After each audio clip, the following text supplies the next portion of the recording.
व्यासपीठावर उपस्थित असलेले आमदार नितीनजी देशमुख, आमदार सुनीलजी शिंदे,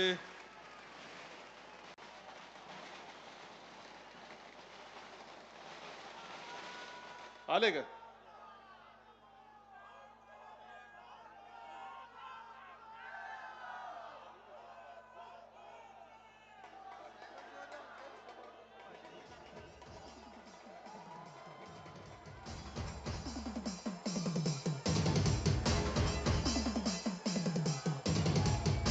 सन्माननीय महाराष्ट्र राज्याचे माजी मुख्यमंत्री उद्धव बाळासाहेब ठाकरे यांचं आगमन या ठिकाणी होत आहे। जोरदार टाळ्यांच्या गजरामध्ये आपण सन्माननीय उद्धव बाळासाहेब ठाकरे साहेबांचं स्वागत या ठिकाणी करणार आहोत।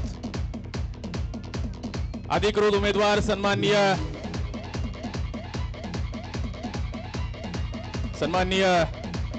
उद्धव बाळासाहेब ठाकरे साहेबांचं जोरदार टाळ्यांच्या गजरामध्ये आपण स्वागत करूयात। सन्माननीय शंकरराव गडाख साहेब या ठिकाणी उपस्थित आहेत। आमदार लहुजी कानडे साहेब या ठिकाणी उपस्थित आहेत। जोरदार टाळ्यांचा गजर आपण करणार आहोत सन्माननीय उद्धव बाळासाहेब ठाकरे साहेबांसाठी।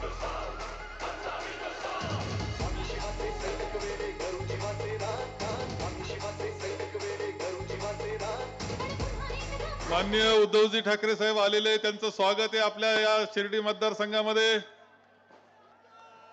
माननीय शंकररावजी गडाख, आपले माजी मंत्री आमदार लहुजी कानडे, आमदार नितीनजी देशमुख, आमदार सुनीलजी शिंदे, श्रीमती शुभांगीताई पाटील,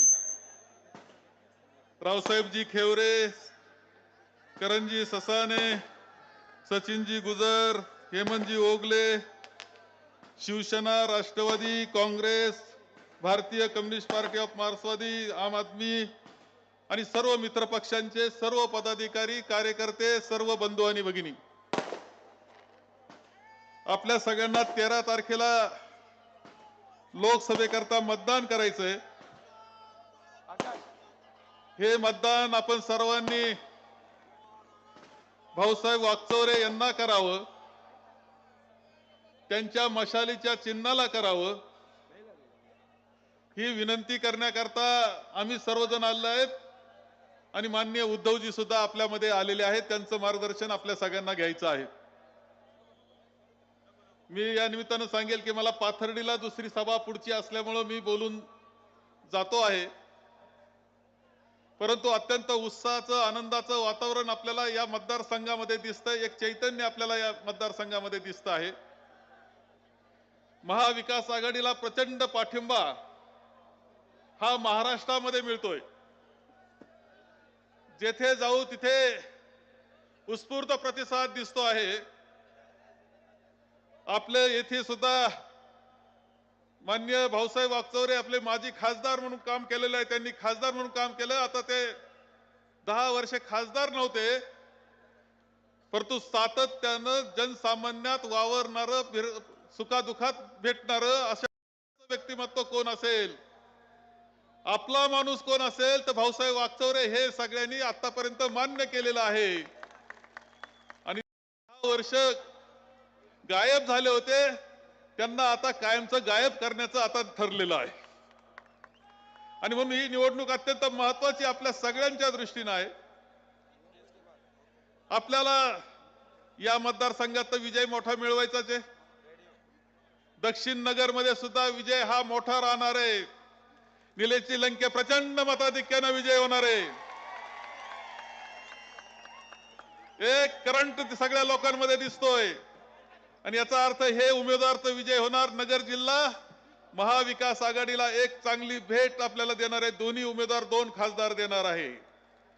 परंतु त्याबरोबर हेही सांगतो मी की महाराष्ट्रामध्ये सुद्धा प्रचंड मोठा विजय महाविकास आघाडीचा झालेला दिसेल। आपल्याला मतदान करायचंय, 13 तारखेला मतदान करायचं आहे। एकंदर हा संपूर्ण मतदान आपल्याला देश वाचवण्याकरता करायचे, आपली लोकशाही वाचवण्याकरता करायचे, आपल्याला राज्यघटना वाचवण्यासाठी आपल्याला करायचं आहे। देशामध्ये जे 10 वर्षामध्ये वातावरण आपण सर्वजण पाहत आहोत केंद्र सरकारच्या माध्यमातून, भारतीय जनता पक्षाच्या माध्यमातून आणि पंतप्रधान नरेंद्रजी मोदी यांच्या माध्यमातून आपल्याला देशामध्ये दहशत निर्माण करण्याचं काम चाललेलं दिसत आहे. राजकारण एका वेगळ्या पातळीला जाऊन पोहोचलंय. मणिपूर सारख्या घटना आपल्याला दिसत आहेत. आमच्या कुस्तीगीर महिलांवर अत्याचार होतोय, खासदार मोकाट फिरतोय, मुली मात्र जेलमध्ये जात आहेत. आता बंगलोरला आणखी नवं प्रकरण दिसतंय. आमचे 2 मुख्यमंत्री त्यांना काही कारण नसताना जेलमध्ये घातलेलं दिसत आहे. हे सगळं चाललंय. एका वेळेस पार्लमेंटमध्ये, लोकसभेमध्ये 141 खासदार निलंबित करण्याचा उच्चांक भारतीय जनता पक्षानं, त्यांच्या सरकारनं केला आणि काळे कायदे पास करून घेण्याचा कार्यक्रम त्यांनी केला. आपल्या सगळ्यांनी पाहिलं. शेतकऱ्याकरता किती वाईट वागले वेगळं सांगण्याची आवश्यकता नाही. आजही परिस्थिती अशी आहे. कांद्याचा बाजार, खरं निर्यात बंदी उठवली, निर्यात बंदी उठली, फक्त ती गुजरातच्या शेतकऱ्याकरता उठली. गुजरातचा 2000 क्विंटल कांदा हा परदेशात गेला. नाव मात्र निर्यात बंदी उठवली. महाराष्ट्रातली निर्यात बंदी उठली नाही. आणि म्हणून आजची स्थिती अशी आहे की भाव मिळाला नाही म्हणून सगळ्या मार्केट कमिट्या बंद पडलेल्या होत्या. ही वस्तुस्थिती, ही शेतकऱ्याची परिस्थिती आहे. कापसाला बाजार नाही अवस्था आहे. सोयाबीनला बाजार नाही अवस्था आहे. ऊसाच्या शेतकऱ्यांना सुद्धा साखरेला निर्यात बंदी करून त्यांना जे 4 पैसे मिळाले असते त्याच्यावर सुद्धा अडचण आणण्याचं काम केलं आहे. हे शेतकरी विरोधी असं सरकार केंद्रामध्ये आणि राज्यामध्ये बसलेलं ही वस्तुस्थिती आहे. मी आपल्याला सांगतोय. केंद्रामध्ये ज्यावेळेस 3 शेतकऱ्याच्या विरुद्ध 3 काळे कायदे आले, शेतकऱ्यांनी आंदोलन केलं आणि संपूर्णपणे दिल्लीला घेराव घालण्याचं काम करत असताना त्यांच्या रस्त्यामध्ये खिळे ठोकले गेले, अश्रुधूर सोडला गेला. 700 शेतकरी, आपल्याला आकडा येत नाही कारण मीडिया चॅनल हे दाखवत नाही, एकंदर त्याच्यामध्ये मृत्युमुखी पडला. त्या आंदोलनामध्ये 700 शेतकरी मृत्युमुखी पडले. 700 शेतकरी. पुन्हा आंदोलन केलं, ते सुद्धा मोडण्याचा प्रयत्न झाला. शेतकऱ्याला अडचणीत आणण्याचं काम ते करतायत. परंतु शेतकरी म्हणजे शेतकरी निवळ शेतकरी नसतो. तर त्याच्याकडे 4 पैसे आले तर ते बाजारपेठेमध्ये शहरात येत असतात, तर व्यापार चालत असतो. हे विसरून आपल्याला सगळ्यांना चालणार नाही. आणि म्हणून आपल्या सर्वांना हे सरकार, केंद्र सरकार तर बदलायचं आहेच. राज्याच्या पातळीला असलेलं सरकार आपण पाहिलंय. राज्य पातळीचं सरकार आलं कसं, हे आम्ही होतो माननीय उद्धवजींच्या नेतृत्वाखाली. महाविकास आघाडीचं सरकार होतं, कोरोनाचं संकट होतं. पहिला निर्णय आम्ही 7 मंत्री असताना, उद्धवजीच्या नेतृत्वाखाली आम्ही 6 जण, आणखी 7 जणच मंत्री असताना पहिला निर्णय आम्ही काय केला तर तुमची 2 लाखाची कर्जमाफी एका झटक्यात करून टाकली होती, कोणताही त्रास न होता. त्याच्याकरता रांग लावून बसण्याची गरज नाही, शिक्के देण्याची गरज नाही. सहजतेने 2 लाख रुपये तुमच्यापर्यंत पोहोचत होते. हा ऐतिहासिक निर्णय. हजारो कोटी रुपये त्याकरता घातले, पण राज्याचे घातले, पण ते शेतकऱ्याकरता घातले. तुम्हाला या निमित्तानं मी सांगतो, हा निर्णय आम्ही प्रथम कॅबिनेटमध्ये केला. कोरोनाच्या संकटामध्ये ज्या पद्धतीने मदत केली हे सुद्धा विसरता येणार नाही. जागतिक पातळीला सुद्धा महाराष्ट्राने कोरोना ज्या पद्धतीने हाताळला, याचं कौतुक जागतिक पातळीला झालेलं आहे. जागतिक पातळीला कौतुक झालेलं आहे. प्रत्येक गोष्ट काळजीपूर्वक एखाद्या कुटुंबाच्या प्रमुखानं कुटुंब सांभाळावं, तसा महाराष्ट्र सांभाळण्याचं काम त्यावेळेस उद्धवजींनी केलं. हे कोणालाही विसरता येणार नाही. अनेक निर्णय आम्ही करत होतो, शेतकऱ्याकरता, कामगाराकरता, छोट्या व्यापाऱ्याकरता, सगळ्यांकरता. असं असताना सरकार पाडलं गेलं. आणि आपल्या सगळ्यांना माहिती का, 50 खोके एकदम ओके नाही, माजलेत बोके असं म्हणायला लागले लोक. आता नवा आता पांडा आलाय, नवं आलंय आता ही. आणि त्याच पद्धतीनं पंतप्रधान म्हणतात यांनी 70,000 कोटी रुपये भ्रष्टाचार केला. दुसऱ्या दिवशी अजित पवार तिकडं धुवून मोकळे झाले, स्वच्छ झाले. हे आपण पाहिलं. आणि हे सरकार आलं तिघांचं, एकही निर्णय व्यवस्थित झालेला नाही. आमदार पोलीस स्टेशनला गोळीबार करायला लागले, हे आपण पाहिलं. आपण हे पाहिलं की अंमली पदार्थ विद्यार्थ्यांच्या हातात जायला लागले. हजारो कोटी रुपयाचे अंमली पदार्थ सापडले गेले, ड्रग्ज सापडले गेले. आणि कोणतंही जे नियंत्रण सरकारचं पाहिजे तिथे नाही, अशी अवस्था आपल्या सगळ्यांना पाहायला मिळते आहे. कोणत्याही परिस्थितीत ही सुरुवात आपण करतो आहोत. सगळ्यात जास्त नुकसान महाराष्ट्राचं भारतीय जनता पक्षानं महाराष्ट्राच्या राजकारणाचं सगळ्यात जास्त नुकसान केलं आणि खालच्या पातळीला राजकारण नेऊन ठेवण्याचं काम त्यांनी केलंय. त्यांना धडा शिकवण्याची वेळ ही 13 तारखेला आहे, आपण सगळ्यांनी लक्षात घ्या. आणि म्हणून मी जास्त बोलणार नाही, मला पुढचा प्रवास करून सभेला जायचंय. परंतु भाऊसाहेब वागचौरे यांना मतदान करणं, मशालीचं चिन्ह आहे, 1 नंबरलाच आपलं मतदान आहे. भाऊसाहेब वागचौरे तसे फार नशिबवान आहे, पहा 1 नंबरलाच आलंय मताचा आकडा. मी जे 1 मत देणं म्हणजे भाऊसाहेब वागचौरेंना पोहोचणार आहे, माननीय उद्धवजींनाही पोहोचणार आहे, मान्य राहुलजींना सुद्धा मत 1 आपण ज्यावेळेस बटन दाबू ते मान्य राहुलजींना मत ते पोहोचणार आहे. त्यांच्या केलेल्या जे काम त्यांनी केलं, अनेक मोठ्या पद्धतीनं दौरे आपण पाहिले असतील, त्यांची पदयात्रा पाहिली असतील, त्या पदयात्रेला सुद्धा मत पोहोचणार आहे. ज्यावेळेस आपण भाऊसाहेब वागचौरे यांनी मशालीला मत देऊ त्यावेळेस आदरणीय सोनेजींना पोहोचणार आहे, आदरणीय प्रियांकाजीला पोहोचणार आहे, माननीय खरगे साहेबांना सुद्धा मत हे पोहोचणार आहे.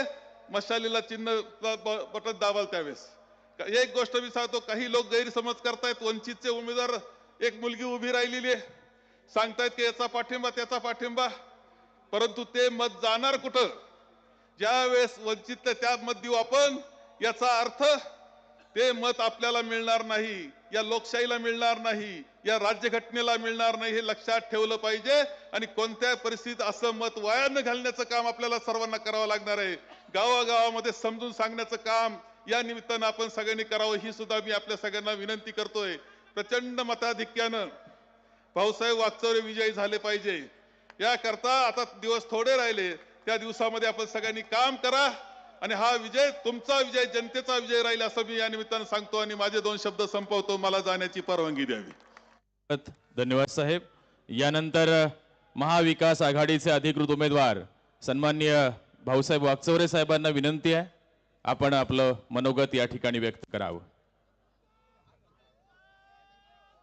तत्पूर्वी मान्यवरांच्या शुभ हस्ते छत्रपती शिवाजी महाराजांचं पूजन आणि मान्यवरांच्या प्रतिमेचं पूजन या ठिकाणी सन्माननीय उद्धवजी ठाकरे साहेब, सन्माननीय बाळासाहेबजी थोरात, सन्माननीय भाऊसाहेबजी वागचौरे, सन्माननीय लहूजी कानडे साहेब, सन्माननीय शंकरराव गडाफ साहेब, नार्वेकर साहेब आणि मान्यवरांच्या शुभ हस्ते छत्रपती शिवाजी महाराजांचं पूजन या ठिकाणी होत आहे. आपल्या सर्वांच्या जोरदार टाळ्या हव्यात. सन्माननीय उद्धव ठाकरे साहेबांच्या शुभ हस्ते, मान्यवरांच्या शुभ हस्ते छत्रपती शिवाजी महाराजांचं पूजन या ठिकाणी होत आहे. राजर्षी शाहू महाराज, डॉक्टर बाबासाहेब आंबेडकर, सन्माननीय बाळासाहेब ठाकरे या मान्यवरांच्या प्रतिमेचं पूजन या ठिकाणी होत आहे. यानंतर सन्माननीय भाऊसाहेबजी वागचौरे साहेबांना विनंती आहे, आपण आपलं मनोगत या ठिकाणी व्यक्त करावं.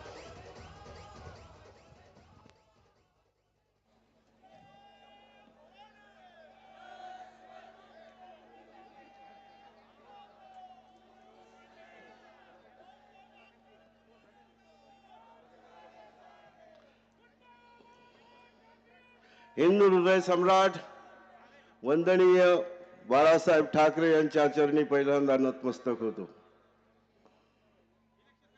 शिवसेना पक्षाचे प्रमुख आदरणीय उद्धव ठाकरे यांच्या चरणाला स्पर्श करतो. तमाम जमलेल्या सर्व शिर्डी लोकसभा मतदारसंघातून आलेल्या सर्व नेत्यांना, महाविकास आघाडीच्या सर्व व्यासपीठावर बसलेल्या प्रमुख नेत्यांना आणि तमाम महाविकास आघाडीचे नगर जिल्ह्यातून आलेल्या सर्व कार्यकर्त्यांना मानाचा मुजरा करतो. मित्रांनो, या ठिकाणी सांगितलं पाहिजे, सुरुवातीला सांगतो, अनेक संघटना की ज्यांनी पाठिंबा दिलेला आहे त्यांनाही देखील वंदन करतो. व लाल निशाण पक्ष असेल, वीटभट्टी कामगार असतील, राष्ट्रीय मराठा पार्टी असेल, आदिवासी बिरसा ब्रिगेड असेल, महाराष्ट्र नाविक महामंडळ असेल, चर्मकार विकास महामंडळ असेल, संजय पोपट भालेराव हे अपक्ष राहिलेले उमेदवार असतील, याप्रमाणे Maharashtra sales and medical representative association असेल, अनेक संघटना भरभरून पाठिंबा देत आहेत. या अगोदरही सैनिक संघटना, EPS पेन्शनर 95 ही देशव्यापी असलेली संघटना, या सर्व संघटनांचा मला पाठिंबा मिळतोय. हा आनंद घेऊन मी आपल्या समोर उभा आहे. मित्रांनो, खरं आजची ही सभा ऐतिहासिक आहे. उद्या येऊ घातलेली निवडणूक देखील ऐतिहासिक आहे. खरे त्याचे आपण सर्व साक्षीदार आहात. खरं म्हणजे या ठिकाणी धगधगती पेटती मशाल आपल्या समोर दिसते आहे आणि उद्याच्या कालखंडात हीच पेटती मशाल प्रत्येकाच्या हातामध्ये घेऊन उभा महाराष्ट्र आणि देश आपल्याला खऱ्या अर्थानं निर्भर करायचा आहे. मित्रांनो, हे लक्षात ठेवा. खरं म्हणजे या ठिकाणी अनेक वक्त्यांनी देश कोणत्या वळणावर आलेला आहे, राज्य कोणत्या वळणावर आहे हे मी सांगणार नाही, वेळ घेणार नाही. परंतु मित्रांनो, खऱ्या अर्थानं जर देश वाचवायचा असेल आणि राज्य वाचवायचं असेल तर आता आपल्या सर्वांना महाविकास आघाडीच्याच मागे उभं राहावं लागणार आहे. हा निर्धार या ठिकाणी आता करायचा आहे. खरं म्हणजे या ठिकाणी या देशामध्ये जे काही घडलेलं आहे, घडतं आहे, रोज दिसतं आहे, त्या घटनांचा क्रम मी वाचणार नाही. तुमच्या कानामध्ये तो देखील आवाज सारखा घुमतो आहे. आणि म्हणून 13 मेला होणारी ही ऐतिहासिक निवडणूक, ज्या मतावर या देशाचा पंतप्रधान होतो, मंत्री होतो, आमदार होतो, ते तुमचं मौल्यवान मत खऱ्या अर्थानं या महाविकास आघाडीच्या बाजूनं EVM मशीन मध्ये बंद झालं पाहिजे, ही काळजी घेण्याची गरज आहे. मित्रांनो, या ठिकाणी सांगितलं पाहिजे.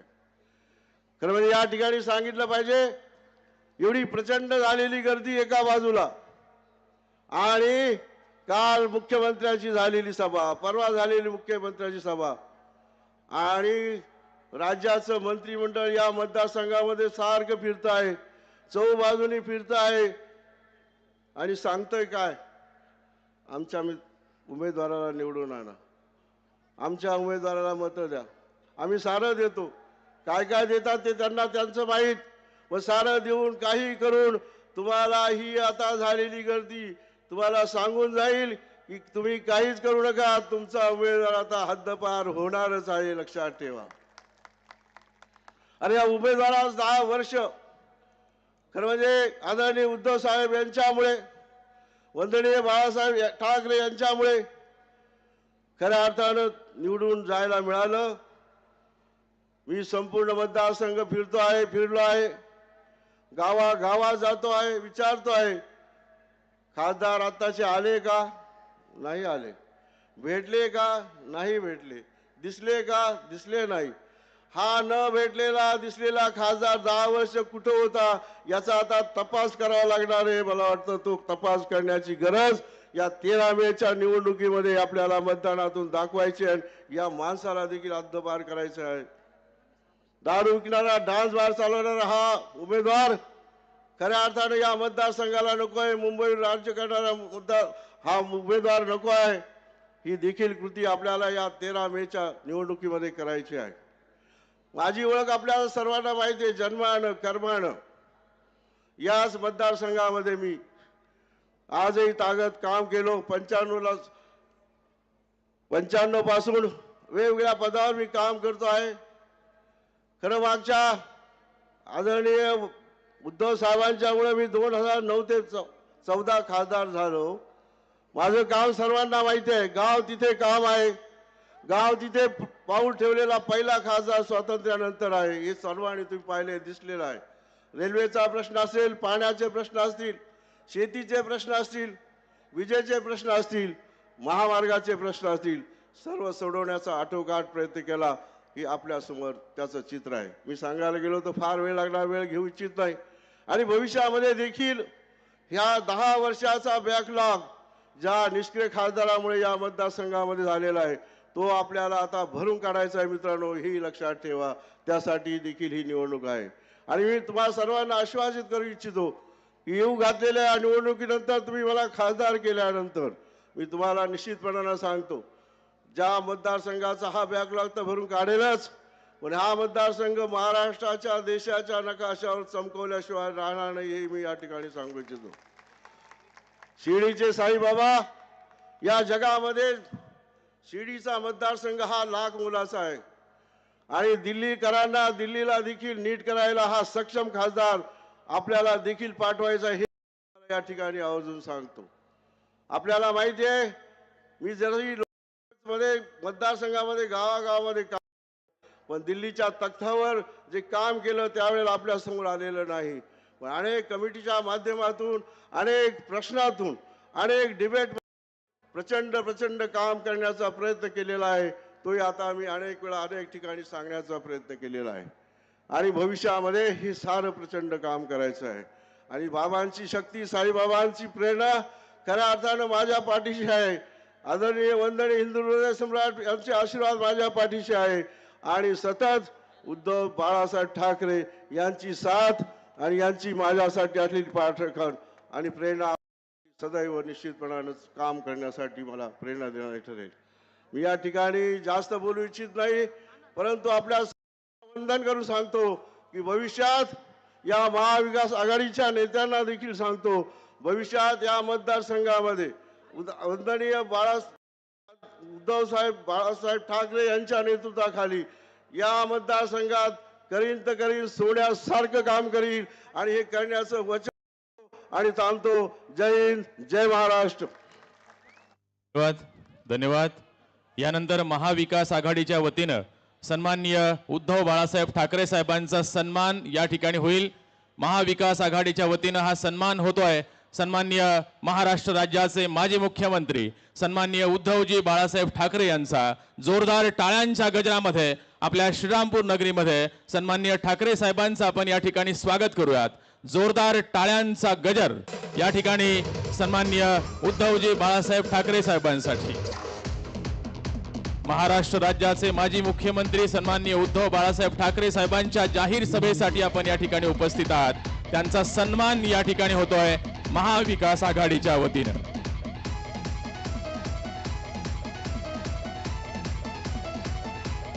महाविकास आघाडीचे अधिकृत उमेदवार सन्माननीय भाऊसाहेबजी वागचौरे यांच्या जाहीर सभेसाठी आपण या ठिकाणी आहोत. यानंतर सन्माननीय उद्धवजी बाळासाहेब ठाकरे साहेबांना विनंती आहे, आपण आम्हाला मार्गदर्शन करावं. जोरदार टाळ्यांच्या गजरामध्ये आपण सन्माननीय उद्धव ठाकरे साहेबांचं स्वागत करूयात.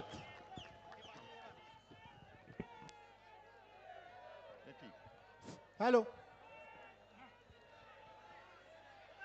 अखंड हिंदुस्थानचे कैवारी प्रबोधनकार सुपुत्र देव देश धर्म मराठी मनाचे मानबिंदू हिंदू अस्मितेचे शिरोमणी हिंदुस्थान हिंदू हिंदुस्थानचे एकमेव हिंदू हृदय सम्राट हिंदू धर्म रक्षक सर सेनापती मानेता माननीय शिवसेना प्रमुख श्रीमान बाळासाहेब ठाकरे यांचा शिवसेना शिवसेना. उद्धव साहेब तुम आगे बढ़ो. व्यासपीठावर बसलेले सर्व मान्यवर आणि जमलेल्या माझ्या तमाम देशभक्त बांधवांनो, भगिनींनो आणि मातांनो, तुम्ही निवडणुकीचं ठरवलेलं आहात काय? ठरवलंय? निशाणी काय आहे? मशाल घेऊन हुकुमशाही जाळून टाकायची. जाळणार? ठीक आहे, मग माझं काम हलकं झालेलं आहे, कारण संपूर्ण राज्यभर फिरतोय.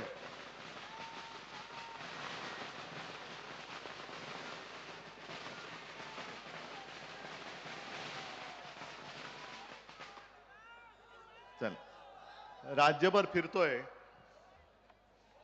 आणि या चॅनलच्या माध्यमातून आपल्या चाललेल्या सभा, पलीकडच्यांच्या चाललेल्या सभा तुम्ही बघत असाल, बघताय. त्यांच्याकडे कशा रिकाम्या खुर्च्या असतात, आणि इकडे कशा भरगच्च भरलेत बघा. महत्वाचा मुद्दा, त्यांना भाड्याने माणसं आणावी लागतात. इकडे एक तरी भाड्याने आणलाय का रे माणूस? मग त्यांना सगळंच भाड्याने द्यावं लागतंय. सभेला माणसं भाड्याने आणावी लागतायत, उमेदवार भाड्याचे घ्यावे लागतायत, प्रचारक सुद्धा भाड्याचे लागतायत. आणि ही भाजपाची वृत्ती आहे. भाजपा, कारण 25-30 वर्ष आपण प्रामाणिकपणाने त्यांच्या सोबत राहिलो. भाजप काय करतं की प्रत्येक ठिकाणी एक डायरेक्ट उमेदवार त्यांचा, जसा एक गद्दार दिलाय, आणि दुसरा असं दाखवतात की हा तिसरा उमेदवार हा भाजप विरोधात आहे, पण तो छुपा भाजपचाच समर्थक असतो. म्हणजे भाजपच्या विरोधातली जी मतं आहेत ती फोडणारा तो उमेदवार असतो. आणि मग चित्र रंगवलं जातं की या मतदारसंघात तिरंगी लढाई, इकडे तिरंगी वगैरे नाही, इकडे लढाई आहे ती तिरंग्यासाठी लढाई आहे, तिरंग्यासाठी लढाई आहे. आणि त्या तिरंग्याच्या मदतीला आपला छत्रपतींचा भगवा झेंडा मजबूतीने दिल्लीला जाणार आहे. मला शिर्डी मतदारसंघ हा काही नवा नाहीये. इकडे बरेचसे शेतकरी आलेले दिसत आहेत, आलेत ना. आणि मला आठवतंय, मला वाटतं गेल्याच दिवाळीच्या सुमारास मी शिर्डीमध्ये आलो होतो. दुष्काळ होता, पिकं सुकून गेली होती. नेमकं मी आलो त्या दिवशी पाऊस लागला होता. आठवतंय मला ते. संपूर्ण पीक करपून गेलं होतं आणि आपण मात्र भिजत दुष्काळाची पाहणी करत होतो.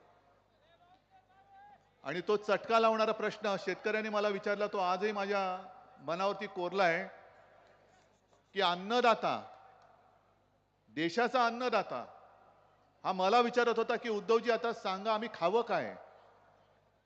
म्हणजे एवढी वाईट अवस्था या महाराष्ट्रातल्या शेतकऱ्याची झाली तरी सुद्धा कोणी तुमच्याकडे ढुंकून बघायला तयार नाही. बघितलं का नंतर दुष्काळाची किंवा नंतरच्या आपत्तीची काही नुकसान भरपाई मिळाली? आणि तेव्हा तुम्हीच सांगितलं होतं मला की साहेब, ह्या निळवंडे धरणाचं पाणी जर वेळेत सोडलं असतं ना तर आमची पिकही करपली नसती. आज सुद्धा आमची सोन्यासारखी पिकं, हे सोनं आज सुद्धा आमच्या हाताशी लागलं असतं. आणि मग मी चौकशी केली.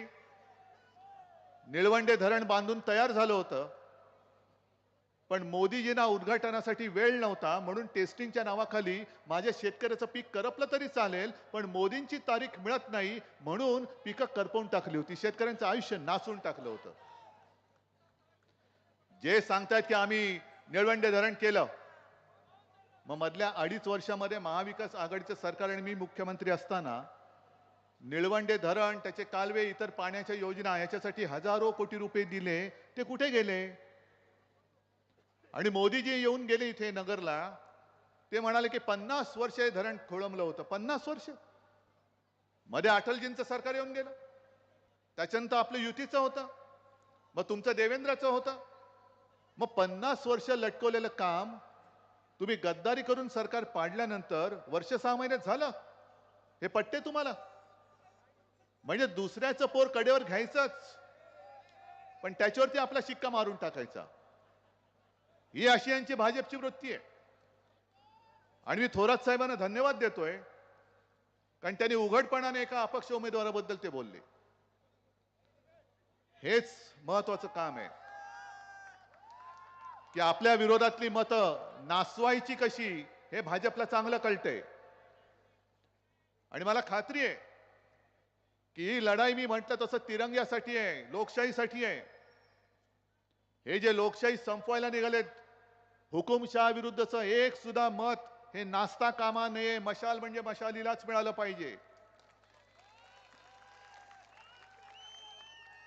आणि जे अपक्ष उमेदवार उभे राहिलेले आहेत त्यांना मी सांगतो की तुम्ही सुद्धा हे पाप करू नका. हे पाप आहे, कारण देश हुकुमशाहीच्या उंबरठ्यावर असताना, संपूर्ण देशामध्ये हुकुमशाही विरुद्ध आगडोम पेटला असताना तुम्ही लोकशाहीला अपशकुन करू नका, अजिबात करू नका. महामानव डॉक्टर बाबासाहेब आंबेडकरांनी लिहिलेलं संविधान वाचवण्यासाठी आम्ही मैदानात उतरलो, हातामध्ये मशाल घेऊन उतरलेलो आहोत. तुम्ही आम्हाला अपशकुन करू नका, कारण तो देशाचा घाट ठरेल, महामानव बाबासाहेबांचा तो घाट ठरेल. म्हणून त्याही समाजाचे जे सगळे माझे माता भगिनी आणि बांधव आहेत त्यांनाही विनंती करतोय की कृपा करून आता डोळे उघडे ठेवून मतदान करा. आणि मोदीजी, मला तुमच्याबद्दल आदर होता असं म्हणावं लागेल, कारण काल तेलंगणामध्ये त्यांची सभा झाली आणि यांना सगळीकडे जिथे जातात तिथे फक्त आणि फक्त उद्धव ठाकरे दिसतोय.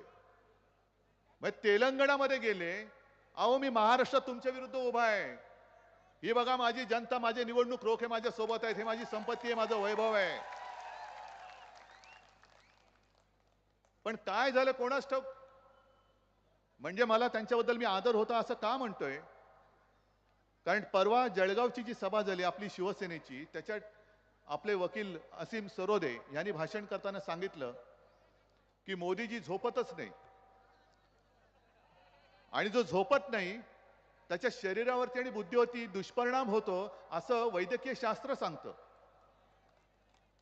मला भाजपवाल्यांना सांगायचं की अरे तुम्ही तरी जरा एवढी निर्दयीपणा दाखवू नका, मोदीजींना आराम द्या, जरा जरा झोपवा त्यांना थोडं. कारण झोप नसल्यानंतर तुम्ही ठरवायचं की आता आपला देश हा कोणाच्या हातात द्यायचा आहे. कारण मोदीजी तेलंगणात भाषण करताना काय म्हणाले, कोण कुठला तरी तो पित्रोदा काय त्याचा संबंध नाही, काँग्रेस त्याला काढूनही टाकला, काहीतरी बडबडला, पण तोच मुद्दा केला. आणि मग तिथे काय बोलले की मी महाराष्ट्राच्या लोकांना विचारतोय, तेलंगणात बोलतायत, महाराष्ट्र के जनता को मैं पूछ रहा हूं, बाळासाहेबांच्या नकली सेनेचे सगळे सरदार आहेत त्यांना विचारतोय. आणि त्याही पेक्षा पुढचं वाक्य बोलले ते भयंकर आहेत, मोदीजी तुम्ही माझ्याशी लढा, पण माझ्या आई वडिलांचा अपमान केला तर मी सहन करणार नाही. तुम्ही कोणी असाल, तुम्हाला तुमची जागा दाखवून दिल्याशिवाय राहणार नाही. काय म्हणाले मोदी की बाळासाहेबांच्या नकली संतान को मैं पूछ रहा हूं. मैं नकली? अरे बेअकली, बेअकली माणूस आहे हा. माझा अपमान नाही, माझ्या देवता समान माझ्या माचा अपमान आहे, माझ्या वडिलांचा, माझ्या बाळासाहेबांचा अपमान आहे.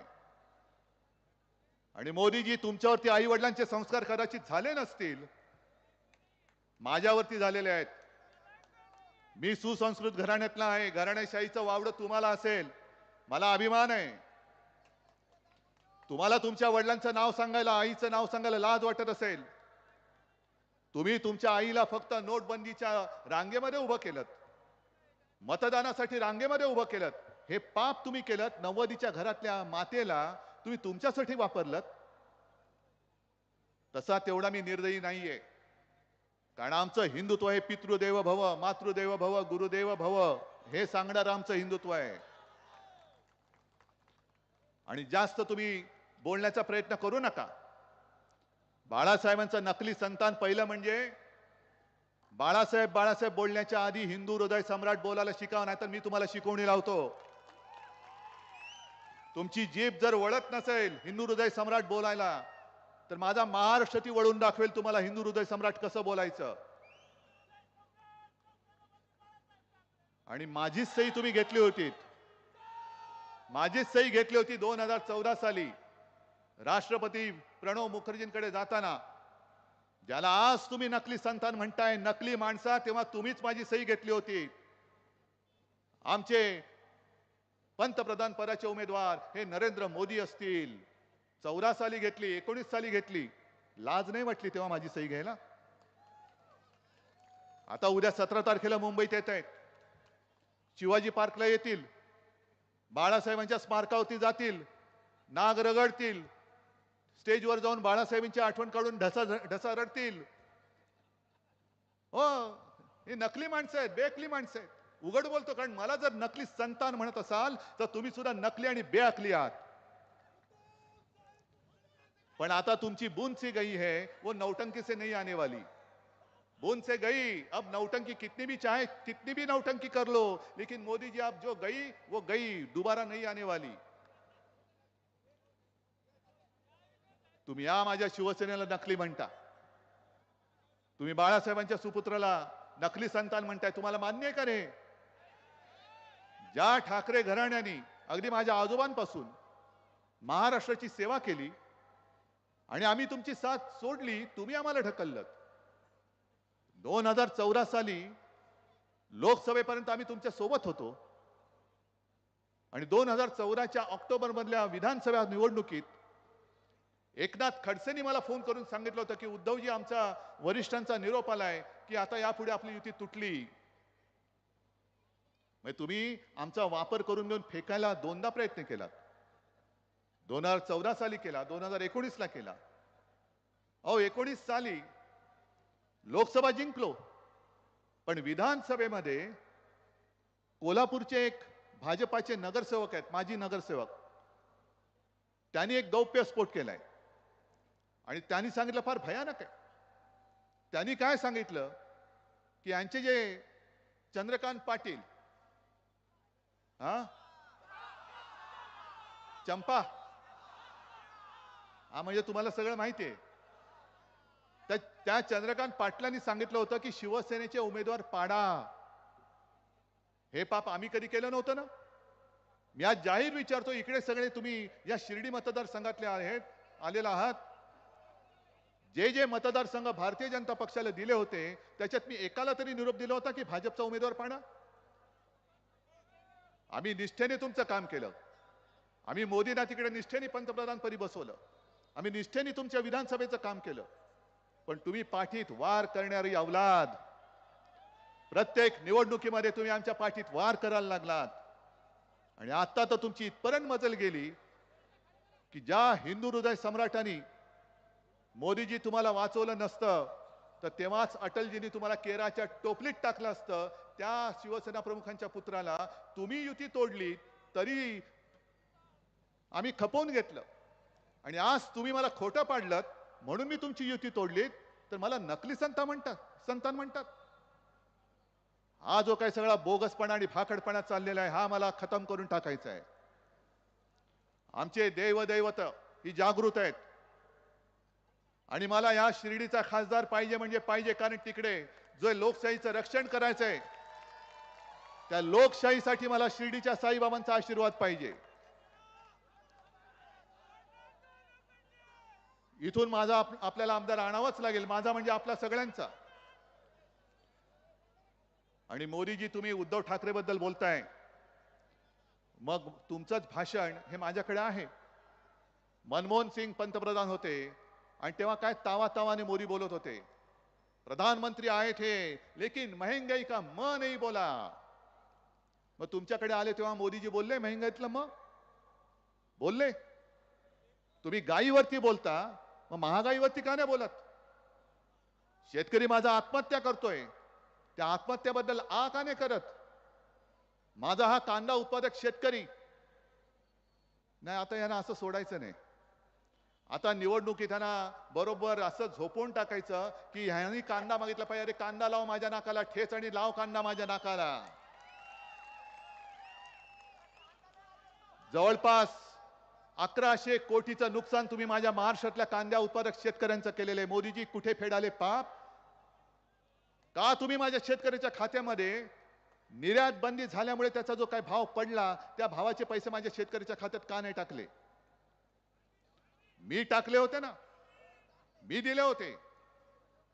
शेतकऱ्याचं 2 लाखापर्यंत पीक कर्ज आपल्या महाविकास आघाडीने माफ केलं होतं की नव्हतं एवढं मला हात वर करून सांगा. आणि त्याची केलं होतं ना, नुसतं बडबडत नाही मी करून दाखवतो. आपत्ती सुद्धा तुम्हाला जी काय मदत पाहिजे होती ती मी करत होतो की नव्हतो? आणि हे सगळं देश नासून टाकणारं सरकार, आता यांना कोणते मुद्दे सर्वसामान्यांचे दिसत नाहीयेत. शेतकरी आत्महत्या करतोय त्याच्याबद्दल बोलायला तयार नाहीत. आत्महत्या करणाऱ्या शेतकऱ्याच्या महिलेचं, पत्नीचं मंगळसूत्र तुटतंय, त्या मंगळसूत्राबद्दल मोदी बोलायला तयार नाहीयेत. अनेक ठिकाणी बेकारांचे तांडेच्या तांडे फिरतायत, त्या बेकारीतला बे काढायला तयार नाहीयेत. मग कोणत्या देशाचे तुम्ही पंतप्रधान आहात? आणि एक तर माझ्या महाराष्ट्रामध्ये करोना काळामध्ये जे अर्थचक्र सांभाळलं होतं ते माझ्या अन्नदात्या शेतकऱ्यांनी सांभाळलं होतं. संपूर्ण व्यवहार बंद होता. पण जर का हा शेतकरी ऑफिस मधल्यासारखा वर्क फ्रॉम होम नाही करू शकत, त्याला शेतात जावंच लागत होतं आणि त्यांनी जर का मेहनत केली नसती तर महाराष्ट्र आज महाराष्ट्र दिसला नसता. महाराष्ट्र वाचवला तो माझ्या अन्नदात्या शेतकऱ्यांनी वाचवला. हे तुमचे उपकार आहेत. जे बंद पडलेलं अर्थचक्र होतं ते माझ्या कृषी विभागाने म्हणजे शेतकऱ्यांनी चालू ठेवलं होतं. आणि मोठे आव आणतायत पीक विम्याचे पैसे देतो. पीक विम्याचे पैसे मिळतात का तुम्हाला? ते प्रधानमंत्री सन्मान योजना पैसे मिळतात? काही मिळतात 6,000 हजार रुपये ना, काही ना मिळतात 6,000 रुपये. पण एक शेतकरी त्याचा व्हिडिओ फिरतोय, त्याला विचारलं की काय रे दादा तुला 6,000 रुपये मिळाले का? हो मिळाले. मग पुन्हा तू भाजपला मत देणार का? तुला काय म्हणून द्यायचं? आणि त्यांनी साधा हिशोब सांगितला की आम्ही शेतकरी साधारणतः 1 लाखाचं खत घेतलं तर आम्हाला जीएसटी किती लागतो? आता 5% आला. आधी किती होता? 18%. बी बियाणं घेतलं, कीटकनाशक घेतलं, कृषी पंप घेतला, शेततळ्यासाठी लागणारं प्लास्टिक घेतलं, किती टक्के जीएसटी? म्हणजे तुमचे 1 लाखावरती 18,000 असे प्रत्येकावरती काढा किती घेतात त्याच्यावरती पैसे हे मोदीजींच्या केंद्र सरकारच्या खिशात जातात आणि तुम्हाला भीक म्हणून 6,000 हजार रुपये देतात. हे जरा थांबा ना रे, थांबा ना जरा. 6,000 हजार रुपये देतात. हे कोण आहेत लोक? कोण आहेत ती लोक? तुम्हाला 6,000 हजार रुपये भीक देतात. मग त्या शेतकऱ्यांनी सांगितलं की 18,000 रुपये आमच्याकडनं घेतल्यानंतर 6,000 रुपये परत दिले तर मोदींच्या केंद्र सरकारच्या खिशात किती राहतात? आमचे 12,000 त्यांच्या खिशात राहतात आणि तुम्ही आम्हाला 6,000 देता. आणि म्हणून मी ठरवलेलं आहे केंद्रामध्ये आपलं इंडिया आघाडीचं सरकार येणार म्हणजे येणारच. 300 पेक्षा जास्त जागा मिळून आपलं इंडिया आघाडीचं सरकार येणार. आणि इंडिया आघाडीचं सरकार आल्यानंतर शेतकऱ्यांच्या शेतमालावरती जी जी काय उपकरणं लागतात, मग ती खत असेल, बी बियाणं असेल, पंप असेल, शेततळ्याचं प्लास्टिक असेल, त्याच्यावरचा जीएसटी मी रद्द करून टाकणार आहे. जीएसटी रद्द. तुम्हाला हमी भाव द्यायचा आहे मला. आणि जर का यांनी गद्दारी करून आपलं सरकार पाडलं नसतं तर माझी 5 वर्ष पूर्ण होताना कदाचित मी पुन्हा एकदा तुम्हाला कर्जमुक्त केलं असतं. कारण नाहीतर काम करायचं कोणासाठी? आज एका बाजूला शेतकरी मरतोय, त्याला हमी भाव मिळत नाहीये. बरं आता काही ठिकाणी सोयाबीन आहे, कापूस आहे. कापूस ठेवायला जागा मिळते, कांदा ठेवायला जागा मिळते. आणि म्हणून जे मी ठरवलं होतं पण यांनी सरकार गद्दारी करून पाडलं. नाहीतर मी माझ्या शेतकऱ्यासाठी ठिकठिकाणी त्यांच्या मालाला साठवणूक करण्यासाठी गोदामं बांधून देणार होतो. गोदामं. कारण मी परवा जळगावमध्ये जाऊन आलो, तुम्हाला सांगितलं. तिथल्या एका शेतकऱ्याची व्यथा मी फोनवरती ते हल्ली येतं ना सोशल मीडिया, सगळे विचारतात, तेव्हा तो शेतकरी असा भडकला होता. तो बोलला पहिला आम्ही भाजपला गाडणार. कारण म्हणे आता कापूस माझ्या घरात पडलाय, साठवायला जागा नाही, कापूस घरात राहिल्यामुळे अंगाला खास सुटले, करायचं काय? आणि तिथे जे मी काय बोललो होतो तेच तुम्हाला सांगतो इथे शेतकऱ्यांना. तुमच्या कापसाला कापूस ठेवून, कांदा ठेवून सगळं घर भरून जातं. आणि त्या उत्तर महाराष्ट्रातल्या शेतकऱ्याची जी व्यथा होती की कापूस ठेवल्यामुळे आता अंग खाजायला लागलं, त्यांना म्हटलं पहिली यांची जी सत्तेची खाज आहे ना, तो कंडू आपल्याला समवावा लागेल, तो कंडू शमवावा लागेल. आणि यांनी जी काय गद्दारी केली, आज मी येताना मला ज्या काही बातम्या कळत होत्या, संपूर्ण राज्यात देशामध्ये काय झालं असेल मला कल्पना नाही. पण केंद्राकडनं येणारा आपला मनरेगाचा जो काही हिस्सा होता हजारो कोटींचा, तो अजून आलेला नाही. मनरेगाचा हिस्सा देत नाही आणि मतं मागते तुम्ही. आज इथे सुद्धा काही आल्या असतील आशा सेविका. जवळपास आपल्या राज्याच्या 74,000 आशा सेविकांचं गेल्या 3-4 महिन्याचं मानधन खोळंबलंय की नाही हे तुम्ही मला सांगा. असं काही नाही की मी मुख्यमंत्री असताना माझ्यासमोर प्रश्न निर्माण झाले नव्हते. कोरोनासारखं सगळ्यात भयानक संकट हे संपूर्ण जगभर आलं होतं. पण जसं उत्तर प्रदेशमध्ये गंगेमध्ये प्रेत सोडली होती आणि गुजरातमध्ये शव अशी चिता, सार्वजनिक चिता पेटल्या होत्या, तसं तुमच्या सगळ्यांच्या आशीर्वादाने महाराष्ट्रामध्ये कोणत्याही सेवाची विटंबना मी होऊ दिली नव्हती. जेवढं करता येणं शक्य होतं ती काळजी मी घेतली होती.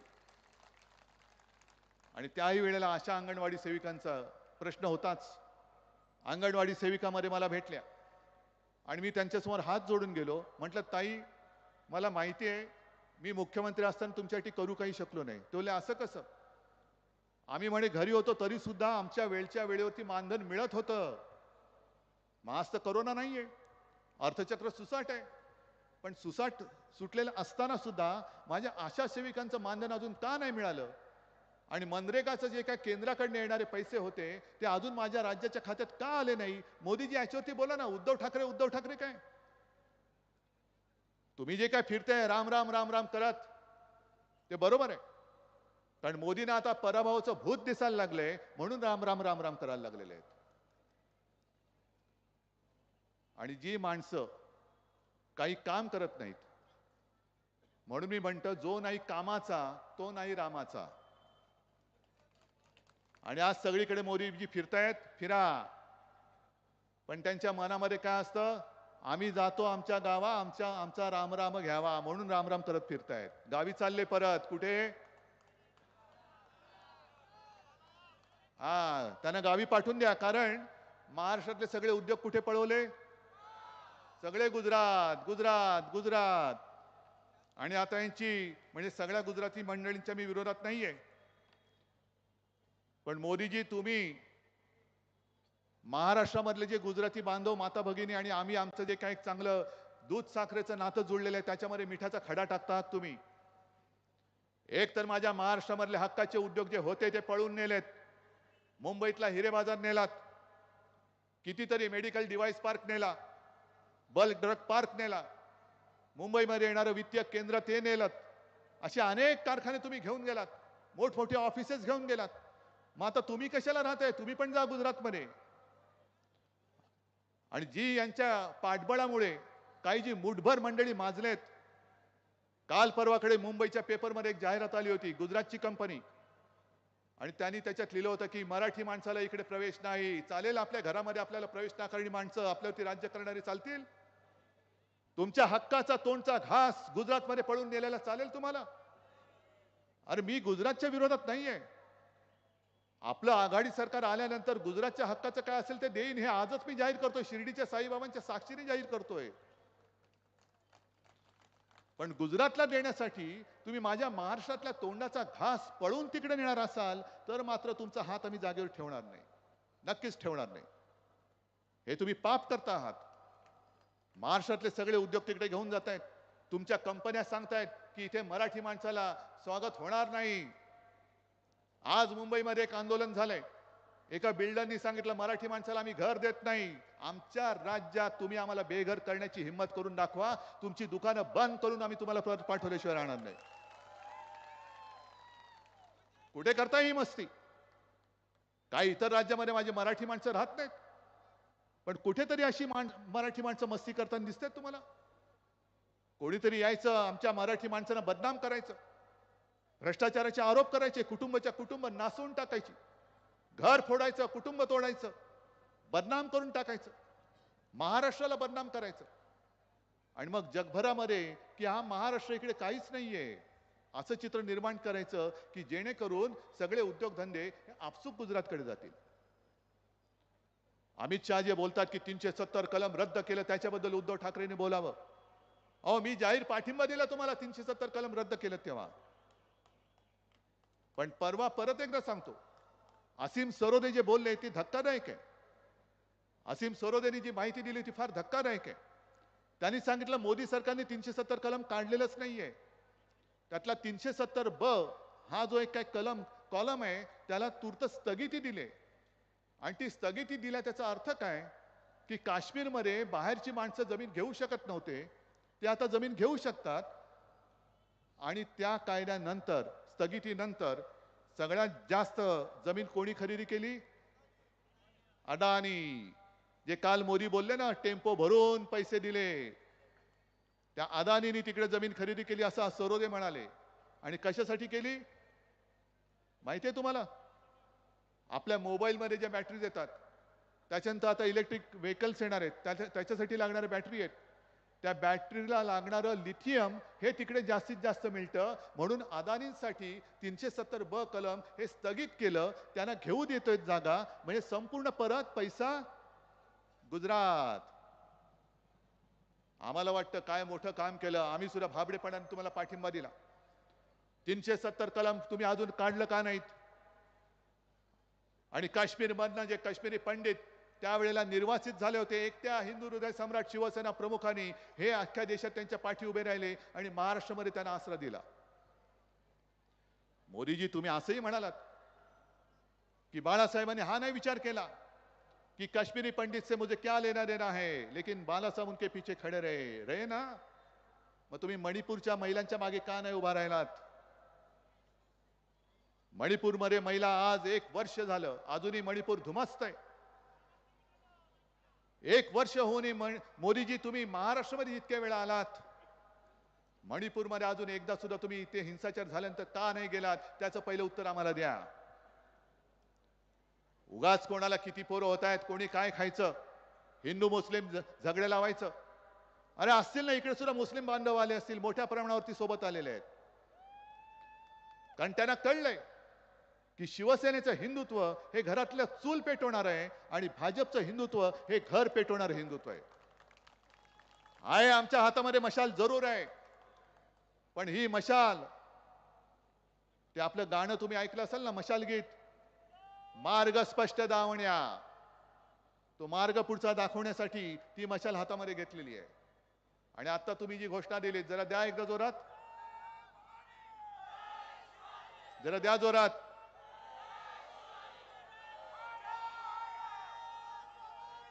या गीतातल्या जेव्हा हे गीत निवडणूक आयोगाकडे पाठवलं, त्या निवडणूक आयोगाने त्या गीतांच्या शब्दांमधला जय भवानी या शब्दावरती एक आळं करून पाठवलं. आणखीन हिंदू हा तुझा धर्म, त्याच्यावरती एक आळं करून पाठवलं. मग मोदीजी, तुमच्या भाकड जनता पक्षाला मी विचारतोय, मी बाळासाहेबांचे विचार सोडले, माझ्या गाण्यातला हिंदू धर्म काढायला तुमचा नोकर का सांगतोय? माझ्या गाण्यातलं जो आम्ही काढणार नाही, तुम्हाला जर हिंमत असेल तर माझ्या महाराष्ट्रातल्या या भवानी मातेच्या तेजाला बघा. जय भवानी शब्द तुम्ही काढायला लावता. तुम्ही सगळीकडे जय श्रीराम करता, आम्ही पण करतो जय श्रीराम, आम्ही पण उद्घोष करतो. राम मंदिरासाठी शिवसेनेचं योगदान हे जगाला सांगणे नाहीये. आणि त्यावेळेला मुंबईमध्ये जे सगळे गुजराती बांधव, मोदीजी तुम्ही कुठे होतात देव जाणे, कुठेतरी हिमालयात असाल कदाचित, पण तेव्हा तिथल्या गुजराती बांधवांना छातीचा कोट करून शिवसैनिक वाचवलं होतं. हे तुम्ही आमचं नातं तोडता आणि जय भवानी शब्द काढायला सांगता. आम्ही बोलतो बजरंग बली की जय, जय श्रीराम आम्हीही बोलतो. आणि म्हणून मी निवडणूक आयोगाला पत्र लिहिलं होतं, अजून उत्तर आलेलं नाही. जो प्रचार यांनी कर्नाटकात केला, जसा प्रचार मध्य प्रदेशमध्ये केला, शिवसेना प्रमुखांचं 6 वर्षासाठी मतदान देण्याचा त्यांचा तो अधिकार होता, तो त्यांनी रद्द करून टाकला होता. मग जो न्याय माझ्या वडिलांना लावला, शिवसेना प्रमुखांना लावला, तो मोदी आणि शहाना का नाही लावत? आणि जर का त्यातली अट काढली असाल तर मग माझ्या जय भवानी शब्दावरती आणि हिंदू धर्मावरती तुम्ही आक्षेप का घेताय? पण हे हुकुमशाही आणतायत आणि घटना बदलायला बघतायत, हे सत्य आहे. कारण 400 पार यांना घटना बदलण्यासाठी पाहिजे, हे मी नाही, त्यांचेच माजी आमदार खासदार जे हेगडे आणि राजस्थान मधले आमदार वगैरे तेच बोलतायत की आम्हाला घटना बदलायची आहे, म्हणून बहुमत पाहिजे. आणि घटना सुद्धा का बदलायची समजून घ्या नीट. घटना बदलायची याचं कारण महाराष्ट्राबद्दलचा आकस. ज्या महामानव डॉक्टर बाबासाहेब आंबेडकरांनी आपल्या देशाचं संविधान लिहिलं, डॉक्टर बाबासाहेब आंबेडकर एका साध्या दलित कुटुंबात जन्मलेला, गरीब कुटुंबात जन्मलेला माणूस एवढा बुद्धिमान होतो आणि एवढा बुद्धिमान झाला ज्यांनी देशाचं संविधान लिहिलं. आणि हे संविधान त्यांनी लिहिलेलं आम्ही मानायचं, हे कसं काय? हा जो काय पोटशिवळ आहे. मी काल माझ्या मावळच्या सभेत बोललो की तुकारामांच्या गाथा, संत तुकारामांच्या गाथा कोणी बुडवल्या होत्या?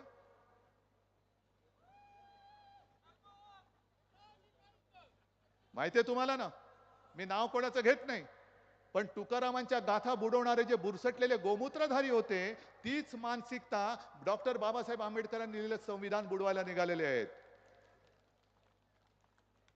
आणि बुडू देताना आपण पाहायचं, तरी सुद्धा आम्ही मोठमोठ्याने त्यांचा गजर करायचा. अहो, साई नामाचा गजर केला तर संकट पाठच्या पाठी पळून जातात. आणि साईबाबांच्या ज्या काही चमत्काराच्या कथा आहेत त्या अशाच नाही आलेल्या. अरे, गरीबा घरची दिवाळी, तेल परवडत नाही म्हणून पाण्यावरती दिवे पेटवून देणार तो महात्मा होता.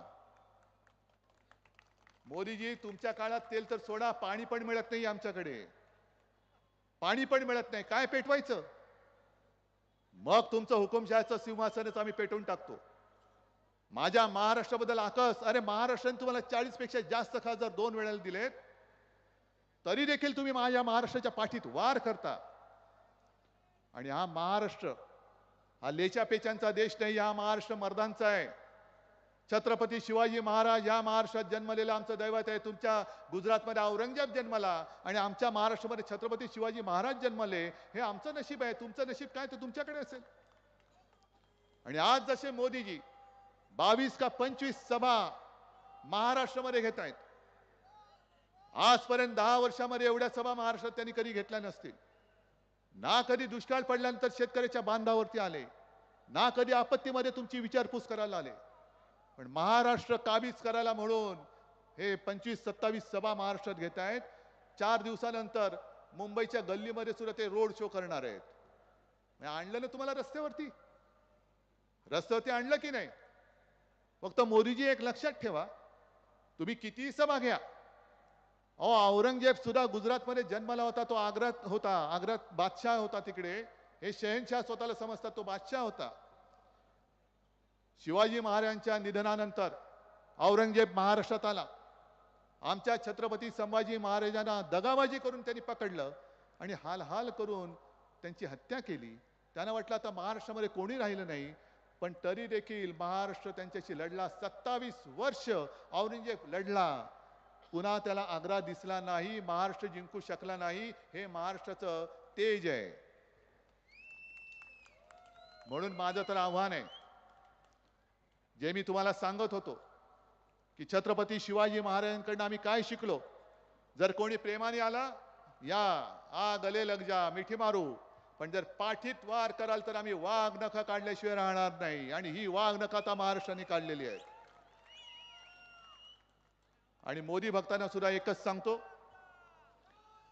की तुम्ही मोदी मोदी जरूर करा, पण तुम्हाला काय महागाई कमी झाले? घरी तुम्ही आनंदात आहात?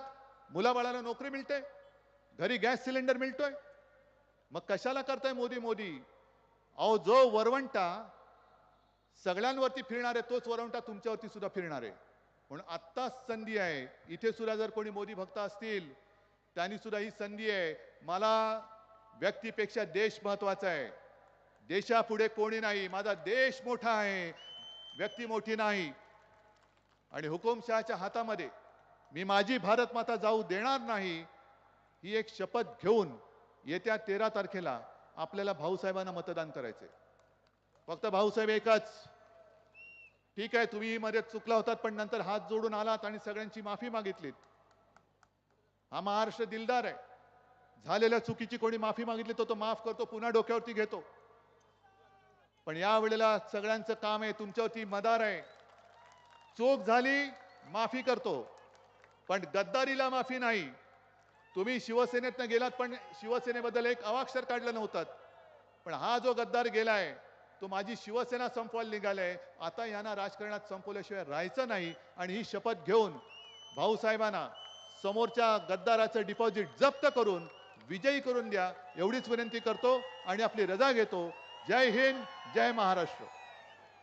शिर्डी साईबाबांची शाल घालून या ठिकाणी पुन्हा सन्माननीय उद्धव ठाकरे साहेबांना सन्मानित करण्यात येत आहे. सन्माननीय भाऊसाहेबजी वागचौरे, सन्माननीय रावसाहेब खेवरे नाना, सन्माननीय आमदार लहुजी कानडे साहेब यांच्या शुभ हस्ते या ठिकाणी ही शाल घालून साईबाबांचा आशीर्वाद या ठिकाणी या निमित्तानं सन्माननीय उद्धव ठाकरे साहेबांना या ठिकाणी मिळतो आहे. यानंतर राष्ट्रवादी काँग्रेसचे जिल्हाध्यक्ष ॲडव्होकेट संदीप वरपे यांना विनंती आहे आपण आभार व्यक्त करायचे.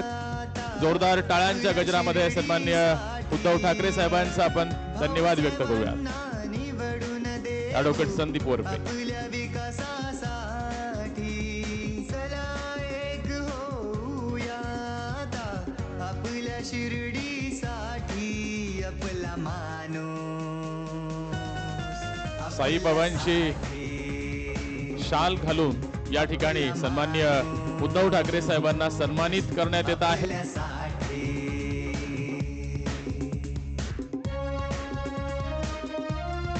महाविकास आघाडीच्या सर्व मान्यवरांच्या वतीनं सन्माननीय उद्धव बाळासाहेब ठाकरे साहेबांना या ठिकाणी सन्मानित केलं जात आहे.